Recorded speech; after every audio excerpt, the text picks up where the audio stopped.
अस्सलामुअलैकुम जी मज़ादारी के मुअज़्ज़िज़ सामईन, उम्मीद करता हूँ आप सब खैर आफियत से होंगे। आपका दोस्त अली ज़ैन एक बार फिर एक नई वीडियो के साथ एक दिलचस्प मालूमात समेटे हाजिर हुआ है। जैसे कि आप जानते हैं मैं पहले भी कुछ डॉक्यूमेंट्रीज बना चुका हूँ। अब एक नई डॉक्यूमेंट्री के साथ एक नई मालूमात लेकर मैं आपकी खिदमत में हाजिर हुए जाता हूँ और मुझे उम्मीद है कि ये डॉक्यूमेंट्री भी आपके दिलों को बहुत भाएगी।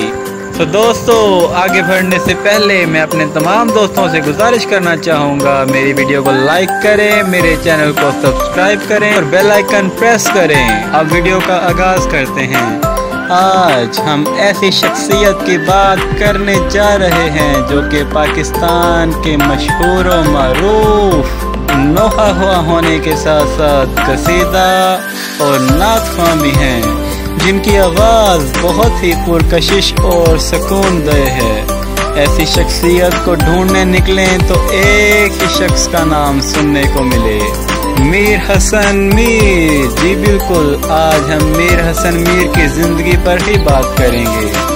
मीर हसन मीर बैनुल-अक़वामी सतह पर तस्लीम शुदा नोहा ख्वां और कसीदा ख्वां हैं। इन्होंने 1990 में नोहा ख्वानी का आगाज़ किया।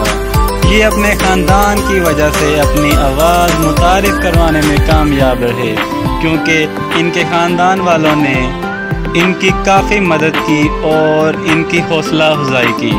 जैसे कि इन्होंने 1990 में नोहा ख्वानी का आगाज़ किया तो 1999 तक ये कौमी सतह पर अपना मुकाम और मर्तबा बनाने में कामयाब रहे। 1999 में इन्होंने बैनुल-अक़वामी दौरे किए, यानी मुख्तलिफ ममालिक में जाकर नोहा ख्वानी की, जिससे इनके फैंस में मज़ीद इजाफ़ा हुआ। अगर इनकी आवाज़ की बात की जाए तो वो बहुत ही सुकूनदेह है। मैं अक्सर सुकून हासिल करने के लिए और ख़ुद को रिलैक्स करने के लिए इन्हीं के कसीदे सुनता हूँ। अब दोस्तों, अगर इनकी बायोग्राफ़ी की बात की जाए तो ये 10 मई 1976 को कराची से 100 किलोमीटर फासले पर एक छोटे गांव जमपीर में पैदा हुए, जहां उनके आबा व अजदाद इंडिया से हिजरत करके आए थे और मजलिसों मातम का एहतमाम किया। अब भी कराची से 100 किलोमीटर के फासले पर ये गांव जमपीर शियत की वजह से मशहूर है, यानी यहाँ शिया हजरात की ही मेजॉरिटी है। यहाँ पर ही मीर हसन मीर ने नोहा ख्वानी का आगाज़ किया और इस नोहा ख्वानी से इतनी लगन हो गई कि अपने दादा के साथ कराची मुख्तलिफ किस्म के महफिलों में जाने लगे और वहाँ पर नोहा ख्वानी और कसीदा ख्वानी करने लगे और आहिस्ता आहिस्ता शोहरत के मनाज़िल तय करने लगे। अगर इनकी पहली एल्बम की बात की जाए तो इन्होंने 2000 में अपनी पहली एल्बम रिकॉर्ड करवाई, जिसका नाम इन्होंने क्या हुसैन है रखा। अगर इनकी करियर की बात की जाए तो इनको शुरू से ही नोहा ख्वानी से बहुत लगाव था और अब भी ये बहुत लगन से और सुकून कल्ब हासिल करने की नीयत से नोहा ख्वानी और कसीदा ख्वानी करते हैं। और यहाँ ये कहना भी गलत ना होगा कि अपनी पुरलुत्फ आवाज़ के साथ हमारी रूहों को भी महकाते हैं। यकीनन ज़िक्र मोहम्मद व आले मोहम्मद रूहों को महका देता है, मगर जिस तरह मीर हसन मीर इस ज़िक्र को अपने पुरलुत्फ आवाज़ में ढालकर हमारे सामने बयां करते हैं, हमारे लिए और वजह राहत बनता है। ये ख़ुद भी शायरी करते हैं, कलाम लिखते हैं और इन्हें पढ़ते हैं। जी बिल्कुल सही सुना, ये ख़ुद भी कलाम लिखते हैं। इनके मशहूर कलाम में से कुछ ये हैं।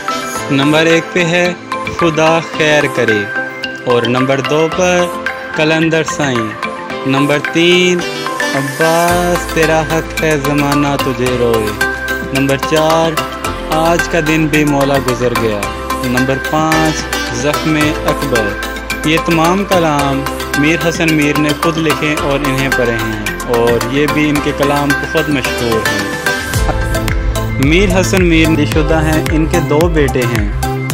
इनके बड़े बेटे का नाम मीर कासिम मीर और दूसरे बेटे का नाम मीर जवाद मीर है और ये दोनों भी अपने वालिद के साथ नोहा ख्वानी और कसीदा ख्वानी करते दिखाई देते हैं। अब भी जो नोहा रिलीज़ हुआ तू न आया गाजी, इसमें मीर हसन मीर का बड़ा बेटा मीर कासिम मीर इनके साथ शामिल था। جس سے سب کو یہ دیکھنے کو ملا کہ ان کے بیٹے کے ان کے والد کی طرح آواز بہت پرلطف، سکون دہ اور درد بھری ہے۔ اگر میر حسن میر کی تعلیم کی بات کی جائے تو انہوں نے بیچلر ان کامرس جو کہ انہوں نے 1998 میں ہی مکمل کر لیا تھا۔ ان کی ایتھنسٹی سید ہے، ان کی نیشنلٹی پاکستان اور ریلیجن آف کورس اسلام ہے۔ تو دوستو، امید کرتا ہوں آپ سب کو میری یہ ویڈیو بہت پسند آئی ہوگی۔ میری ویڈیو کو ضرور لائک کریں، میرے چینل کو سبسکرائب کریں اور بیل آئیکن پریس کرنا مت بھولیے گا۔ انشاءاللہ جلد ملتے ہیں ایک نئی ویڈیو کے ساتھ۔ اب تک کے لیے اتنا ہی، خدا حافظ۔